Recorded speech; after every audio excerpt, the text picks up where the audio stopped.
The camera chimed. Derek's face filled the frame, knuckle tapping the lens like a threat. Isaiah stepped between Aubrey and the door as the handle rattled and the clock struck 12. She pressed her palm to the wood and whispered the word that would change everything. No. Before we dive in, make sure to hit subscribe, tap like and share this video. The more voices we reach, the louder these stories become. And drop your city in the comments. Let's see where love finds us. Rain hammered the city as Aubrey Vale pressed her cheek to the stubborn door of apartment 4C. The deadbolt refused, the key scraped, and the hallway light flickered, undecided. She balanced a grocery bag, Malbec, mushrooms, crimson paint, and told herself she wouldn't cry over wood and metal.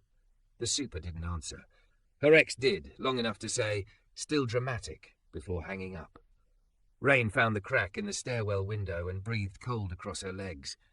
"Okay, universe," she muttered, searching for a locksmith. "Grant and Key," a calm voice answered. "This is Isaiah." "Hi," she said, embarrassed. "My door hates me." "Doors don't hate. They tell the truth when we'd rather not hear it. Address?" 20 minutes later, footsteps approached. Isaiah rounded the corner, tool bag in hand, rain speckling his grey work jacket. No theatrics, just quiet you wanted to lean into, listening eyes, trimmed beard, thoughtful mouth. He glanced at Aubrey once before crouching at the lock, and in that glance she felt seen rather than sized up. A thick, curvy, sexy white lady in a wet trench. He asked, flicking a small flashlight on. "Competitive," she said. "Me versus the door. Door's winning. We'll change the score." He worked with a patience that had its own sound, the click of a tension wrench, the whisper of a pick, rain ticking the window like it was counting with them. "This building settles," he said. "Old wood swells, screws back out of their promises. Was your key copied from a copy?" 5 landlords ago," she said, "and a hardware store that smelled like hot dust." "That'll do it." He listened to the cylinder. "You can breathe. I'm not going to break your door." "I believe you," she said, surprised by how much she did. The lock surrendered with a soft clack that felt like forgiveness. He eased the door open, stopped it with his boot. "Before you go in, may I adjust the strike plate? You'll keep fighting this every time the weather changes." "Please," she said. "I'm terrible at healthy relationships." "With people or hinges?" He measured with his eyes. "You can have both." He removed the plate, set 2 new screws into cleaner wood, then filed the lip until metal met metal like a handshake. Inside, her apartment waited, the half-finished canvas by the window, thrifted frames leaning like friends, the plant that always forgave her. Isaiah kept his gaze on the work, respectful as a doctor. "All set," he said, testing the door until it closed with a confident click. "Try it." Aubrey turned the key. Smooth as a held breath released. Something in her chest loosened. "It's different. Just aligned," he said. "Most things don't need replacing. They need listening." The sentence landed like rain on thirsty dirt. "How much do I owe you?" He named a price that didn't punish the hour. She paid and took the receipt he wrote in neat letters. "Thank you," she said, and because silence invited truth, the words tumbled out. "You're too handsome for just doors." It wasn't a line she meant to say. Isaiah blinked, surprised, then smiled in a way that stepped back from the edge. "Ma'am, doors are a calling. So is humility." "I'm sorry," she blurted. "I don't usually flirt with strangers who rescue me from architecture." "You're fine," he said, voice warm enough to dry damp pride. "And I'm not just doors. I read hinges, safes, old clocks, stubborn hearts. But doors pay the rent." "Old clocks?" she asked, leaning on the jamb. "My grandmother left me one. It hasn't chimed since I moved it." "Bring it by," he said, "or I can stop when I'm on this route again." A gust pushed the broken window, cold swept her calves. Isaiah shrugged out of his jacket and offered it. She slid into its warmth, sleeves too long, comfort immediate. "Keep it till tomorrow," he said. "I'll be on Willow. I can pick it up." "You're trusting me with your jacket?" "I'm trusting you to want me to come back." She met his eyes and let the laugh escape. "Then you should come back." He nodded as if they'd agreed to a plan about screws and weather, not something irretrievably human. His phone buzzed. "Emergency lockout on 7th. I should go." "Right," she said, stepping inside. The room exhaled. He took 2 backward steps, not looking away until she said, "Good night, Isaiah." "Good night, Aubrey." She closed the door and turned the key. The click was a promise. She stood in the quiet trench dripping on the hardwood. and let silence fill where panic had been. Then she poured a too generous glass of Malbec and traded the trench for a black dress that knew every curve and apologized for none. She lifted her grandmother's clock, a brass mantelpiece with a face the colour of faded parchment, and wound it carefully, listening for a chime that didn't come. "Most things don't need replacing," she murmured, hearing his voice. "They need listening." On the easel, her canvas waited. A city at night with every window dark except one. She'd left that square blank for weeks, unsure what light belonged there. Aubrey dipped her brush in crimson, then hesitated, as if the paint itself were a new key she wasn't ready to turn. A knock startled her into streaking the window. She set the brush down, wiped her hands on Isaiah's sleeves without thinking, and went to the door. "Aubrey," a woman called through the wood, thin with worry. "It's me." Her upstairs neighbour, Mira, pale, shaking, a shattered key in her palm. "I locked myself out," Mira said, tears bright, "and the baby's asleep inside." Aubrey looked at the rain-smudged stairwell, at the jacket wrapped around her like a promise. "Okay," she said, lifting her phone to the number glowing in recent calls. "I know a man who listens." She hit dial and pressed the phone to her ear. The ring felt like a heartbeat she could finally hear. The phone barely rang once before he answered. "Granton Key, Isaiah." "It's Aubrey from Willow Street," she said. "My neighbour, she locked herself out. Her baby's sleeping inside."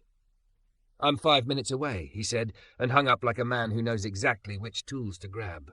By the time his boots hit the stairwell, Mira's hands were shaking so hard the broken half-key jingled like sleet. Aubrey slid Isaiah's jacket tighter around herself and ushered him toward 5B. The hallway smelled like damp carpet and panic. Mira tried to speak, and only air came out. "Which window is the nursery?" Isaiah asked gently. "Back left. He's 2 months," Mira said, voice catching. "I just went to take out trash and the door." "Hey," he said, meeting her eyes. "We're going to open this door, you're going to check your baby, and I'm going to show you a trick, okay?" She nodded, tears like rain that had found the seam. Isaiah knelt, and the building seemed to lean in with them. No posturing, no movie violence, just the small liturgy of his hands. He slid a thin wedge to take pressure off the latch, breathed and listened as if the lock spoke a language he understood. "Old Quixote," he murmured, mostly to himself. "Cylinder's a little jealous and likes attention." "Jealous?" Aubrey said. "Wants to be turned just right." He flicked his pick, and the pins answered like notes settling into a chord. The bolt gave with a soft clunk. He opened the door an inch, then paused, his body suddenly very still. "Do you smell that?" he asked. Aubrey did, the faint metallic sweetness of an electric coil left on, the thin thread of steam. Isaiah slipped inside, voice low and steady. "I'm going in first." He moved with the conscience of a medic, not a thief. Head turned toward the kitchen, reach already finding the knob. The tiny apartment exhaled hot air as he cut power to the burner. The kettle hissed in relief. He didn't touch the baby. He knew better than to step into that holy circle without permission, just stepped aside and let Mira run past him to the back room. A small cry lifted, indignant and perfect, then settled under the rhythm of a mother's whisper. Aubrey stood in the door and watched the way Isaiah's shoulders released as he turned the kettle off the coil. He glanced at the monitor on the counter, green line rolling like a calm horizon, then at the magnets on the fridge. Pediatrician reminder, a grocery list written in neat Tamil, a photo strip of Mira, and a man whose absence was a sentence. Mira reappeared, baby pressed to her chest, cheeks blotched. "He's okay," she said. "He's okay, thank God." Isaiah nodded once, the smallest smile. "Is there someone I can call for you to sit with you tonight?" "My sister will come," she said, kissing the baby's hair. "I did a stupid thing." "You did a human thing," he said. He pulled a little satin pouch from his bag. "Here, put these on the hinge side of the door when you go to the chute. They'll keep it from closing," and he looked around, clocking the frame. "See these strike screws? They're 1 inch. I'm going to swap them for 3 inch so this doesn't kick itself out of square every time someone slams the stairwell." "Is it expensive?" she asked, wary. "No," he said. "It's Tuesday." He worked quickly, tightening the building's sloppiness into something like care. Aubrey couldn't stop watching his hands. They were the kind of hands that made people breathe easier. Not pretty hands, useful ones. Hands that knew that most of what scares us is misalignment. Mira whispered 100 thank yous and tried to fold bills into his palm. He tucked them back into her diaper caddy without looking. "Take care of him," he said, voice soft, "and sleep when he sleeps." He caught Aubrey's eye, like a question. "You okay?" And she felt that now familiar loosening under her ribs. Back in the hall, the building quieted to the sound of the rain and their shared breath. "You didn't charge her," Aubrey said. He shrugged one shoulder. "We all get a few free miracles. You keep them in your tool bag? In the front pocket, next to the patient's. What about you?" He tipped his chin toward the sleeve she'd wiped her hands on earlier. "Is my jacket teaching you to paint?" "It's teaching me to stand up straight," she said, and he laughed. The laugh landed in her like warmth. They drifted toward her door without saying they were doing that. He tested the strike he'd adjusted earlier with 2 fingers. "Feels better," he said. "Still listening?" "I am now," she said. "Do you want to come in for tea? I mean, if you don't have another emergency." His phone lit with a list of addresses and slept again when he thumbed it. "I have 15 minutes, he said. "Show me the clock." Inside 4C, the world she'd made of thrift and colour looked suddenly like it deserved to be exactly as it was. Isaiah set his bag on the mat without scuffing it and followed her to the small bookcase where the mantel clock sat, dignified and sulky. He lifted it with reverence. "Seth Thomas, 1920s, he said. "See how the pendulum twitches uneven. Escapement drifting." He didn't open it. He didn't rush. He held it closer to his ear the way he'd held his ear to the door earlier, like the clock's truth mattered. "When did it stop?" "When I moved it here," she said. "It chimed at my grandmother's house every hour. I missed the scold." "It wasn't scolding," he said. "It was keeping you honest about time." He looked up. "I can take it tonight, clean the grit, listen for what's bent. Maybe by tomorrow it will forgive you." Aubrey nodded, and an unexpected ache rose behind her eyes. "I'd like that," she said. Isaiah noticed the canvas by the window. The city waited there, the one blank window like a mouth not yet decided on a word. "That's a brave square," he said. "It's a coward's," she countered. "I haven't known what belongs inside." He stepped to the sill and looked out at Willow Street. Rain laced the air. A taxi stitched yellow light through the drops. "Sometimes you paint the light you need," he said. "And sometimes you paint the light you're afraid might never come." He smiled, almost apologetic. "I talk too much." "You don't," she said, surprised at how steady her voice was. "What do you do when people say weird things to you in hallways? Like, hypothetically, you're too handsome for just doors?" He grinned like a confession he forgave. "Depends who says it," he said. "If it's a drunk guy at 2 a.m., I pretend I didn't hear. If it's a woman in a storm wearing dignity like it's her last dry thing, I say, doors are enough. And also not everything." "Not everything," she echoed, and let herself picture hands that could turn a life the way they turned a pick. His phone vibrated again. He checked it, sighed. "I really have to go." He wrapped the clock with the old towel she brought him, like swaddling. "I'll bring this back tomorrow, and your jacket if you decide you hate it." "I'm going to betray it with my body heat," she said, "so it comes back asking questions." He laughed again, and the apartment made room for the sound. At the door he paused, studying the jam the way a poet studies rhythm. He touched 3 small scratches near the latch, barely there, silvery, hidden in the shadow. "Who else has keys to your place?" he asked, tone changing. Aubrey blinked. "Just the super," and the word snagged. "My ex had one once. I asked for it back when we ended. He said he lost it." Isaiah tapped the scratches lightly. "Someone tried to slip this with a card. Not tonight. Older. Could be the super checking alignment by being sloppy. Could be a cable installer who learned one trick off YouTube, or someone who wanted in." The warmth in Aubrey's chest went thin. "He wouldn't." She stopped, hearing how uncertain that sounded even to her. She remembered the call earlier, the empty slick of his voice. Still dramatic. "I can rekey this tomorrow." Isaiah said, voice gentle but carrying a steel thread. "Put you on a restricted keyway, no hardware store can copy. I'll swap the strike for a security plate. Cheap, boring metal. You'll sleep better." She nodded, and the nod felt like a decision larger than brass. "Do that," she said, "please." He handed her a temporary latch guard from his bag. "For tonight, tape this over the gap from the inside before you sleep. Not pretty. Effective." Aubrey took it, thumb catching on the sharp edge. She felt suddenly, fiercely grateful that her first call had been to a man who listened. "Isaiah," she said. He looked up. "If someone did try to come in," she asked, her voice steadier than her hands, "what would you do?"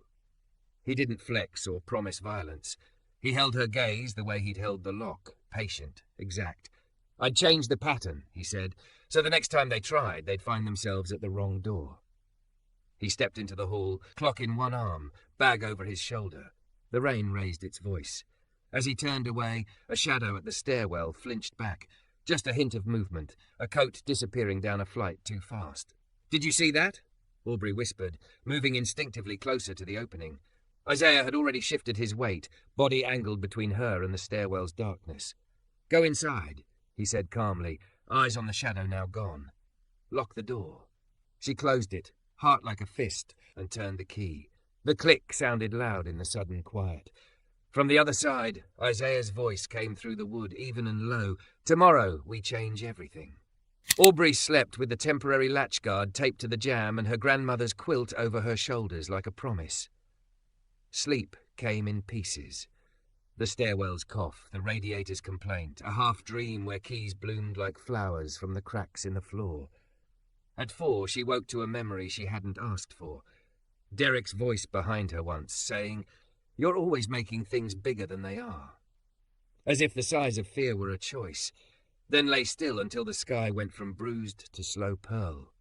By 7, she'd made coffee strong enough to wake the building and painted her blank square with cautious light, a small, steady glow behind one window in a city of sleeping glass. She caught herself in the oven door, wet hair braided to one side, a black knit dress pulling taut over hips that refused apology, and laughed at how Isaiah's jacket, draped over a chair, already looked like it had always lived here. Her phone buzzed. Unknown number. Still dramatic, the text read, "Let me in tonight so we can end this like adults." Her chest tightened. She stared until the words blurred, then took a picture of the screen and saved it in a folder she'd started last month and named, with bitter precision, "Credible." She typed and deleted a dozen responses before she put the phone face down. The clock-shaped silence on the bookcase made her smile. "Noon," Isaiah had said. He'd bring it back at noon and change everything. At 11:57 a knock sounded, 3 short, 1 long. Not a demand. A rhythm that said, "It's me, but you don't owe me trust." Aubrey peered through the peephole at those listening eyes and opened up to a different kind of weather. "Morning," Isaiah said. He held the wrapped clock like a baby, tool bag on the other shoulder. He looked like nothing in the world could hurry him unless he chose it to. "I brought you time." She stepped back and the apartment inhaled him. He set the bundle on the table, unrolled the towel. The brass face blinked at the light. He placed it on the bookcase as if setting down an altar and gave the pendulum a gentle nudge. The tiny tick settled into a patient cadence, as if the room's heart had been reset. The chime waited like breath held at the top of a prayer. "What did you do?" she asked, eyes stinging before she knew why. "Old oil had turned to glue," he said. "Escapement spring was bent from being moved. I cleaned the grit, warmed the mainspring, bent what needed bending back into its truth." He smiled, quiet and proud. "Listen." At 12 exactly, the clock found its voice, one clean gong that filled the room and then softened into the walls. Aubrey pressed her fingers to her lips. "She's home," she whispered, surprised by the word she'd chosen. Isaiah's smile reached his eyes. "She always was. She just needed help remembering how to speak." He turned to the door. "Now this. Consent and boundaries. In brass." He slid on a cap, pulled out a little caddy of cylinders like chocolates. "We'll put you on a restricted keyway. Only my shop cuts copies, and only for you, with ID." Aubrey watched him work. He moved like the space between each motion was as important as the motion itself. Screws came out. The cylinder followed with a sigh of surrender. He pinned a new core with tweezers and a steady thumb, each tiny pin dropping with a sound only he could hear. He swapped the strike plate for one with a steel wrap, pulled a security plate from his bag, and anchored it deep with 3-inch screws that bit the stud like teeth finding bone. "Most people don't know their door is only pretending to be a wall," he said. "We give yours a spine." He smiled at her expression. "Kicking this now would just hurt feelings." "Whose?" she asked. Yours, his, the drywalls. He nodded at the hinge side. We'll add little dowels to keep the door on the hinges if someone tries to bully it. He measured, drilled, vacuumed his own dust. Mira peeked in once with the baby on her shoulder and a Tupperware of still warm halwa. For both of you, she whispered, gratitude shining through her tired. Sister says thank you. Isaiah took one bite, closed his eyes, said, That's a miracle. And Aubrey decided that watching a careful man taste sweetness might be her new favourite sacrament. Her phone buzzed again. She didn't look. Instead she asked, Why do you care so much about doors? He considered, tightening the last hinge screw. My mother sings in a choir at a little church on Vine, he said. When I was 9, I watched the pastor hand a key to a woman who'd been living in her car. It wasn't to a house, just to the basement where there was heat and a cot. She cried like it was a crown. I asked my grandfather why a key could do that. He said, because keys say who belongs, and we spend our lives trying to belong without begging. He looked at her. I like giving that feeling back to people who forgot they were allowed to keep it. The clock answered with a tiny half-tick like a cent. Aubrey leaned on the jamb to steady the way the story moved something in her. Did your grandfather teach you? She asked. Grant, he said, tapping his patch. Grant and Key. He taught me listening. My father taught me patience the long way. He didn't elaborate, but she heard the old bruise under the sentence, the kind you carry until it stops being a wound and starts being a map. Here. He offered her a new key on a plain brass ring. Turn it. She did. The bolt slid home with a confidence that felt indecently intimate. She exhaled. I didn't know a door could feel like this. That feeling is called agency, he said, and for once didn't apologize for sounding like a man with a theory. Her phone vibrated a third time. Isaiah's eyes flicked to it, then back to her face. Do I need to put a camera in the peephole? He asked, casual but lined with steel. She flipped the phone and let him see the last text without taking it from her. He read, jaw tightening. Derek? He asked. Derek, she said. We'll document, he said. We'll call the super and ask if anyone checked your frame. We'll ask for the log. If he threatens, you file. If he keeps testing, the police will understand the pattern. He said we as if it were the most natural pronoun in the world. I don't want to need you to fix this, she said softly. He met her with the kind of honesty that doesn't flinch. You don't, he said. You can. There's a difference. They ate halwa at the little table, 2 forks, shared plate, the clock's new heart stitching ordinary time between them. Aubrey told him about the painting, the blank square that had embarrassed her for weeks. Isaiah looked at it long enough to make her blush. It's a window that doesn't apologize for being alone, he said. Add a second one when you're ready. She was about to ask him what he meant when a heavy knock shook the door so hard the clock stuttered and found itself again. Not 3 short, 1 long. 3 hard, all anger. Aubrey, a voice said, slick with practiced patience. Open up. She and Isaiah exchanged a glance. Do you want me here? He asked. She nodded, throat tight. Who's me? Derek's voice edged, already aggrieved. You got someone in there? Really? After everything I did for you? Isaiah raised a finger and stepped to the side of the peephole so Derek wouldn't see him, then nodded at the peephole for her to look. Derek stood too close, head shaved shorter than she remembered, jaw working like he'd been chewing on a grievance and couldn't swallow it. He wore a pea coat that made him look like someone who read philosophy at bars and mispronounced authors' names. Speak through the door, Isaiah whispered. Your door is a body now. Let it do some of the work. Aubrey laid her palm flat against the cool wood, feeling the new screws resolve under her fingers.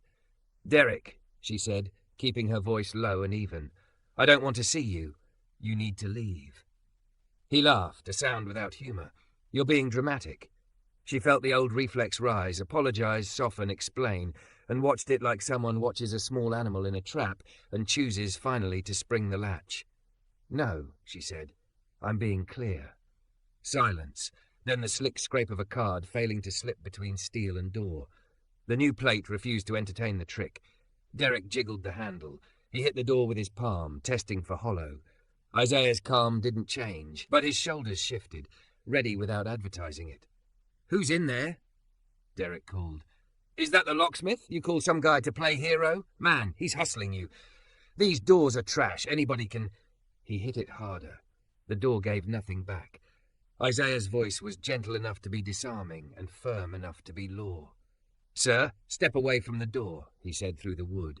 "You're not welcome. You will not touch this handle again. If you do, you are confessing your intentions for the record." Derek sputtered. "Who the—" "You don't get to tell me." "Now," Isaiah said, and something in the word pulled power out of the hall like a plug being yanked. Footsteps retreated, then thundered down the stairs. A curse snapped in half against the banister. Aubrey stood very still. The clock ticked, unbothered. Her knees shook after the danger left, the way bodies insist on telling the truth late. Isaiah didn't reach for her. He just stayed close enough that if she reached, she would find him. "Do you want a file today?" he asked, as if suggesting lunch. She nodded. "I want a record that says I wasn't dramatic. I was right." "We'll go after I fix Mira's upstairs strike," he said. "She asked me to check it while I'm here. You'll bring your texts. We'll talk to the super about the scratches." He set a small doorstop wedge on her counter. "When you're home, keep this on the inside. It's wedge and steel, a stubborn little team." She laughed, suddenly bright, startling herself. "Like us?" He didn't blink at the us. "Exactly like us." When he left, he did it in 2 motions, one to step into the hall and scan, one to meet her eyes at the threshold, as if their days were gears that might choose to mesh if they were brave. "I'll be right back," he said. She closed the door and turned the key, listening to the bolt take the frame like a chosen handhold on a cliff. The window of her painting glowed a little warmer in the noon light. Behind the new glow, she saw the suggestion of a second square, unpainted, waiting. Not a promise, not yet, a possibility. Aubrey set the wedge, pressed her shoulder to the wood, and let herself breathe the longest breath she had in months. On the floor just inside the door lay a corner of yellow paper she hadn't seen before, wedged under the threshold. She bent and eased it free. It was the corner of an envelope, thin and mean, with her name on it in a handwriting she used to know. Inside, a spare key rattled like a lie being caught. She held it up to the light. It didn't match the new teeth. Good, she thought, with a calm that surprised her. The old pattern had been retired. The chime sounded half past, clean and ordinary, and in the stairwell above, Isaiah's drill purred like a distant beehive making honey out of fear. The envelope felt like a splinter in the room. Aubrey set it on the table next to the chiming clock and didn't touch it again until Isaiah came back down with Mira's thanks clinging to his sleeves like the smell of cardamom.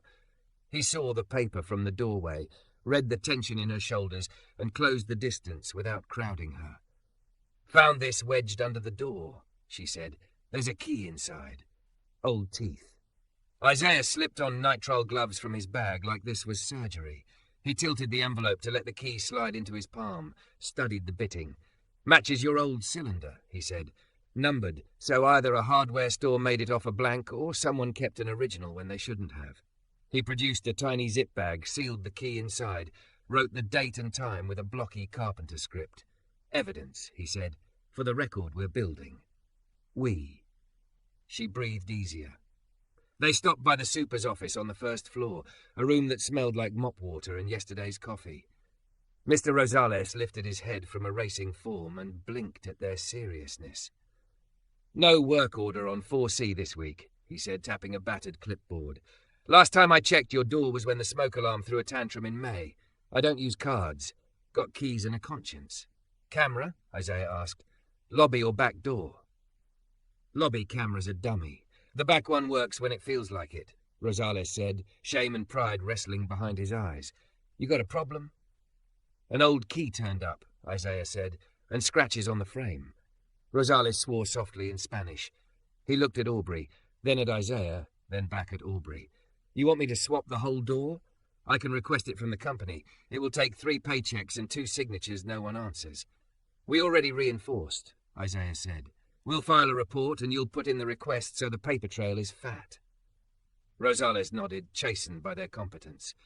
He tore a pink carbon copy from his pad and handed it to Aubrey. "If he shows up again, you call me first, then 911, he said. "I'll bring my nephew. He's loud." At the precinct, fluorescent lights flattened everyone into tired versions of themselves. Officer Patel listened like she had time, even if she didn't. She took photos of the envelope and the key in the text thread while Aubrey's stomach fluttered with a fear that looked suspiciously like relief.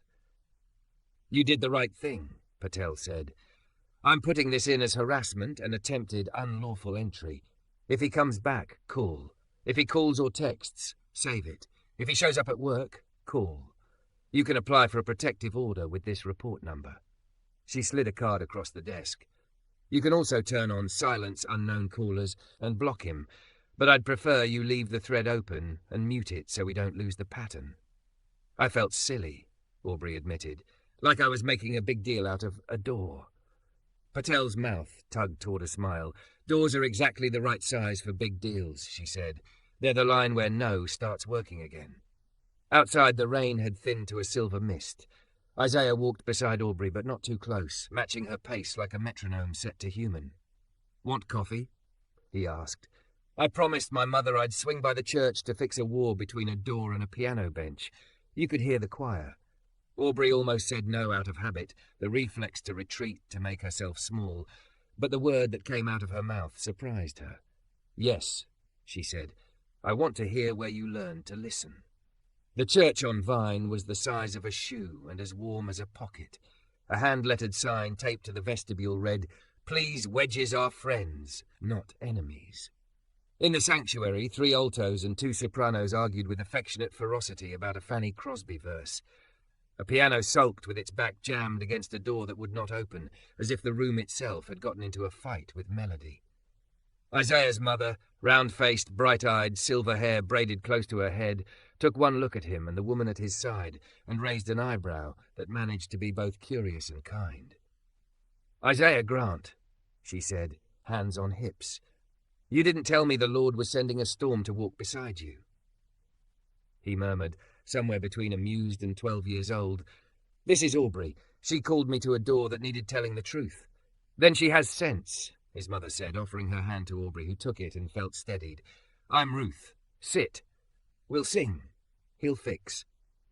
Isaiah wedged the bench out of the doorway with 3 gentle shoves and a whispered apology, planed a stubborn corner of wood until it agreed to meet the jam like a friend instead of a rival, and tightened a loose hinge that had been making a hypocrite of the latch.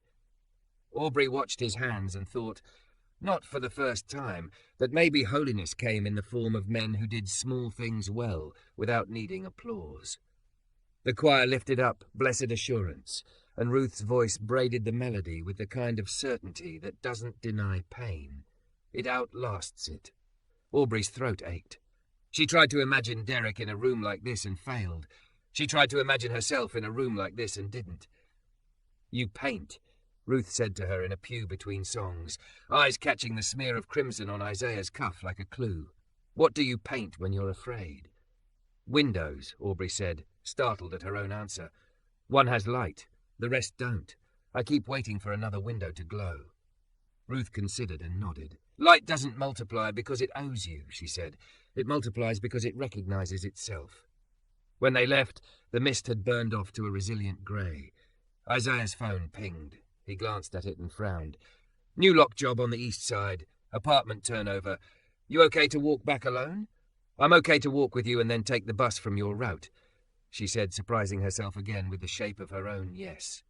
He smiled. "Good." They cut across the square and bought 2 coffees. No room, because life felt better when it didn't make space for bitterness. Isaiah talked a little about his grandfather, Grant, who kept a cigar box of brass keys and a jar of pennies he would trade to any kid who returned a found key to the shop. Aubrey talked a little about the way paint could either hide or reveal, and how for years she'd used it for the first thing and was learning the second. At the turnover job, a landlord had replaced a knob with something expensive and wrong. Isaiah set it right.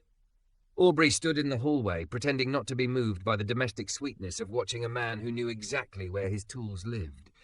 Her phone buzzed, and she looked, ready to collect the next piece of evidence like a stone in a pocket.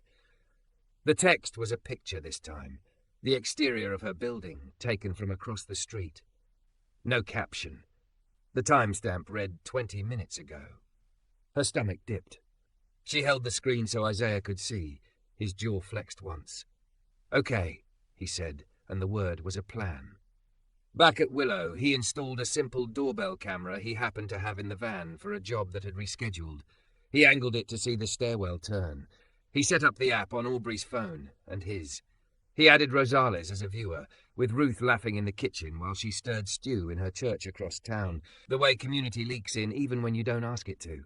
Safety plan, Isaiah said, writing on an index card he pulled from his wallet like a talisman. 1. Neighbour phone numbers. He wrote Mira and Rosales and his own, printed so even a shaking hand could read it. 2. Go bag by the door. Charger, spare meds, copy of ID, cash. 3. Wedge when you're home. 4. If you hear anything you don't like, call me first, police second, then Rosales so he can yell in Spanish while holding a wrench. Aubrey laughed and didn't cry, which felt like a small miracle. She folded the card into her phone case. What about 5? 5. You are not overreacting, he said. You are reacting with precision. They tested the camera. The notification chime popped up on both phones. She felt a weird tenderness for the clean little icon. She felt something else for the man in her doorway, an ache that had nothing to do with fear and everything to do with the way his presence slowed her breathing without asking. Isaiah, she said, the clock lifting its quarter hour into the room like a blessing. You're too handsome for just doors. He huffed a quiet laugh, eyes still on the camera feed. I'm also too stubborn to leave a job half done, he said, and then, softer, and too old to pretend I don't like being where I'm wanted.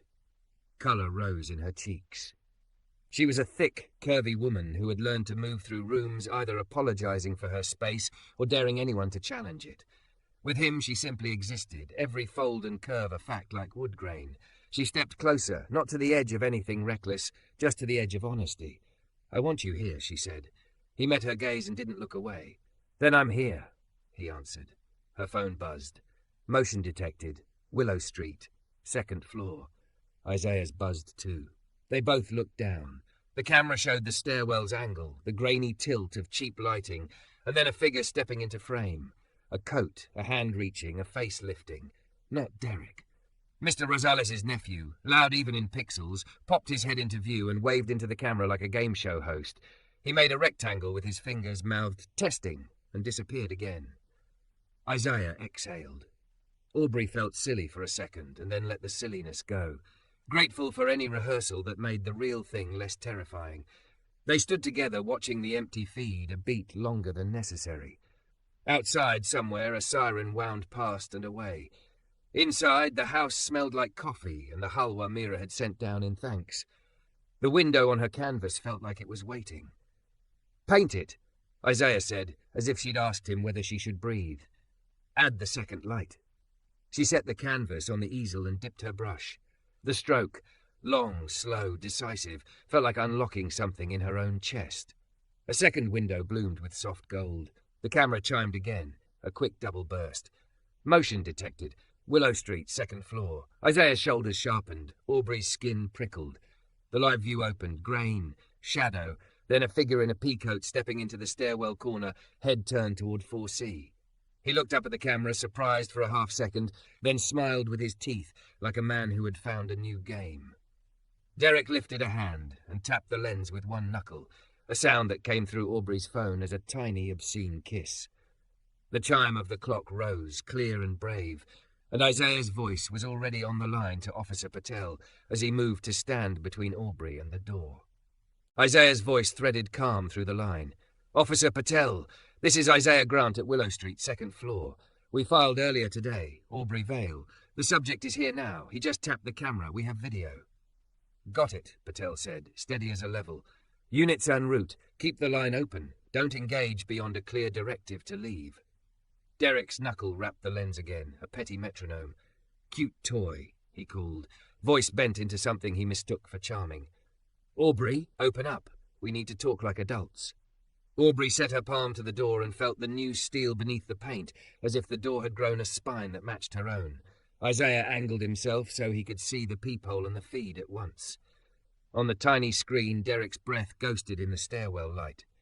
Speak through the door, Isaiah murmured. Short sentences, clear. Aubrey drew a breath. Derek, leave. You're not welcome. Silence. Then the old condescension, practiced smooth. You're being dramatic. She almost felt the familiar tug to soften it, to make room for someone else's comfort inside her own fear. The clock lifted the quarter hour with a brave single note. She kept her hand steady on the wood. "I'm being clear," she said. Isaiah texted Mr. Rosales and his nephew with the other hand. Within a minute, the nephew's voice arrived from below like a fire alarm with manners. "Yo, camera's rolling, bro. Your whole face is a documentary. Keep it moving." Derek laughed without humour. The handle jiggled, one testing rattle, then two, as if he couldn't imagine a world where something he wanted didn't yield. The reinforced plate took the insult without flinching. He muttered something and tried to slip a card. The steel lip refused to learn a cheap trick. "Units are close," Patel said in Aubrey's ear. "If he escalates, do not match him. Let the door do its job." "I'm right here," Isaiah said, not into the phone, but into the room, and the words settled around Aubrey like a jacket. Footsteps on the stairs, too light to be police. Mira appeared on the feed with the baby strapped to her chest and Rosales' nephew hovering behind her, broader than his sweater. Mira didn't come near. She simply stood in her doorway across the landing, a witness. Her presence turned the lonely geometry of the hallway into a community. Derek clocked the audience and showed his teeth to the camera again. "You really think a little brass and some app makes you safe?" he sneered. "I did everything for you." "Sir," Isaiah said through the wood, warmth trimmed to steel, "step away from the door. You are on camera. You have been warned." For the first time, Derek's gaze snagged on something he couldn't charm. He leaned close to the lens. "You think you're a hero because you play with keys?" "I think she said no." Isaiah answered, and the word no sounded, for once, like a full sentence. Sirens sighed closer, not the wild scream of fire, but the measured announcement of rules. Derek straightened, the calculation visible on his face. He turned to go and found Rosales' nephew filling the stairwell like a human plug. "Downstairs is blocked," the nephew said cheerfully. "Upstairs is a choir." It wasn't, but the lie wore a grin. Derek hesitated, misjudged the angles, and in that heartbeat the stairwell filled with blue shirts and patient hands. "Derek Walsh?" Officer Patel's voice carried up before her uniform did. "Step to the landing, sir." He ran out of smirks. He ran out of hallway. He put his palms up, eyes flicking once toward the camera, as if he could find a sympathetic angle. "I'm just here to talk," he said. "And you've been told to leave," Patel said. "Earlier report, texts, the key you delivered without consent, and now attempted entry. Turn around." Cuffs clicked, not triumphant, not theatrical, just another tool doing its job. The camera caught the moment his shoulders lowered, not in regret, but in recognition. The pattern he had counted on had changed without his permission. Patel looked up toward 4C. "Miss Vale, you okay?" Aubrey didn't open the door. She spoke through it, steady. "I am." "We'll process him," Patel said. "Tonight you file for a temporary order of protection. I'll flag the DA that your door shows signs of past tampering. Keep your phone close. Keep the app on. If anyone comes near this door who is not you, your locksmith, your super, or me, call." "Thank you," Aubrey said, and the words held the weight of more than one night. When the stairwell quieted and the blue left with the storm it had calmed, Aubrey's knees began to tell the truth. Her courage had held at bay. She sank onto the floor, back to the door, and pressed both hands to the wood the way a singer finds a note. Isaiah lowered beside her without touching her, then offered his hand, open on his knee. She placed hers in it like setting a key in a palm. "You did that," he said softly. "Your no, your voice, the door just harmonized." She laughed, a broke-open sound that let light in. "I didn't know I had it in me." "You did," he said. "You just needed something to push against that wasn't you." They sat there a long minute, those two humans and a door, while the city recalibrated outside. When she stood, her body shook less. She poured water. He found mugs. Mira texted from across the hall, "Halwa refills tomorrow. Proud of you." Rosales' nephew sent a thumb-up emoji and a picture of his wrench like a talisman. Ruth, somehow in the loop without being nosy, sent a voice memo, a single verse of Blessed Assurance, hummed. "Do you want to go to the courthouse with me?" Aubrey asked, surprising herself with the ease of the we that followed. "I don't know what to say to a judge, but I can learn." "I'll come," Isaiah said. "You'll say I said no and he ignored it. Judges understand doors." At the courthouse, fluorescent lights again tried to flatten the world. Aubrey refused to be pressed paper-thin.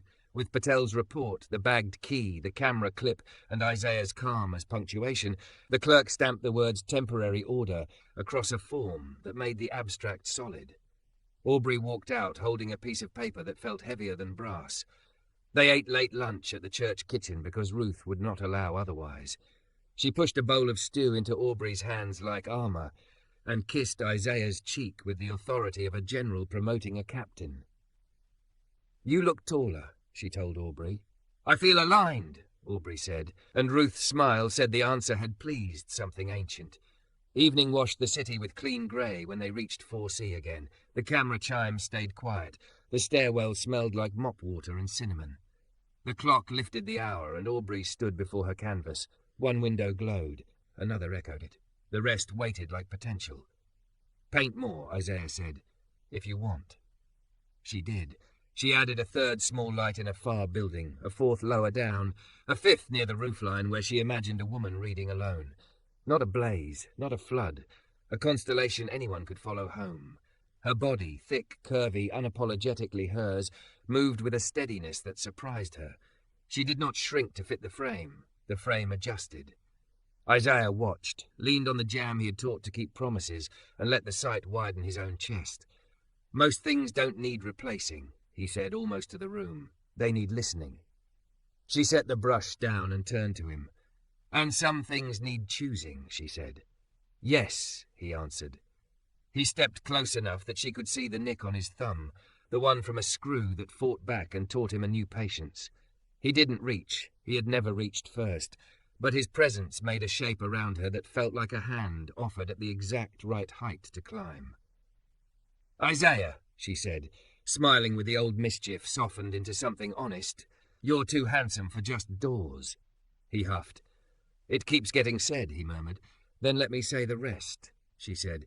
"Stay for dinner, stay for the hour, stay as the man who listens to the hinge and to the person inside. I'm not asking you to fix me, I'm saying the pattern changed and I'd like you in the new one." He looked like a man who had found a key under a mat he hadn't expected. "Then I'm here," he said simply. Well, they cooked in the small kitchen like they'd always known where things were. Onions surrendered to the pan, steam fogged the window, and wrote small blessings no one but them could read. They ate at the tiny table beneath the chiming clock, the door solid at their backs, the app quiet, the wedge a folded triangle of ordinary heroism by the baseboard.